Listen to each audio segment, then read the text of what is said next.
Hi friends, இப்போ நம்ம part 7 சூழ்நிலை அறிவியல், பயிர் பெருக்கம் மற்றும் சுற்றுச்சூழல் மற்றும் பாதுகாப்பு இது சார்ந்த 5 கொஷின் பார்க்கலாம். ஃபஸ்ட்டு கொஷின், சிம்ப்ளிபால் உயிர்கோள காப்பகம் எந்த மாநிலம்? சிம்ப்ளிபால்னா ஒடிசா. சரிங்களா? சிம்ப்ளியா அதாவது அண்ணா ஒடிச்சிட்டாங்க காலை. சும்மா ஒரு சின்ன ஷார்ட்கட். சிம்ப்ளிபால் உயிர்கோள காப்பகம் ஒடிசா. செகண்ட் கொஷின், இந்தியாவின் முதல் மிருக காட்சி சாலை 1800ஆம் ஆண்டு எங்கு நிறுவப்பட்டது?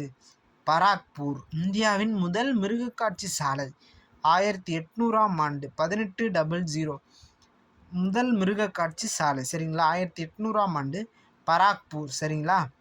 டேஷ் பாறை அடுக்குகள் இடையில் துளையிடுவதால் ஷேல் வாயு எடுக்கப்படுகிறது. அதான் முன்னாடி பார்த்தோம். என்ன பார்த்தோம்? 6 இடங்களில் ஷேல் வாயுக்கள் எடுக்கப்படுகிறதுன்னு பார்த்தோம். அந்த ஷேல் வாயுக்கள் இந்த எங்கேருந்து எடுக்கப்படுதுன்னா பாறை அடுக்குகள் இடையில் துளையிடுவதால் ஷேல் வாயு எடுக்கப்படுகிறது. எந்த மாதிரி பாறை அடுக்குகள் அப்படின்னா பாறை அடுக்குகள் இடையில்னா மென்மையான பாறை அடுக்குகள் இடையில். சரிங்களா? 4வது கொஷின், நீரழிவு ஆயுர்வேத தடுப்பு மருந்து. முக்கியமான கொஷின். நீரழிவு ஆயுர்வேத தடுப்பு மருந்து PGR 34. சரிங்களா? PGR 34. சரிங்களா? அடுத்தது 5வது கொஷின், தேசிய பால் பண்ணை வளர்ச்சி கழகம் NTTP. சரிங்களா? யார் அப்படின்னா முனைவர் வர்கீஸ் குரியன். தேசிய பால் பண்ணை வளர்ச்சி கழகம் NTTP முனைவர் வர்கீஸ் குரியன். சரிங்களா? எதுக்காக அந்த NTTPனா ஆப்ரேஷன் ஃப்ளூட் திட்டம். சரிங்களா?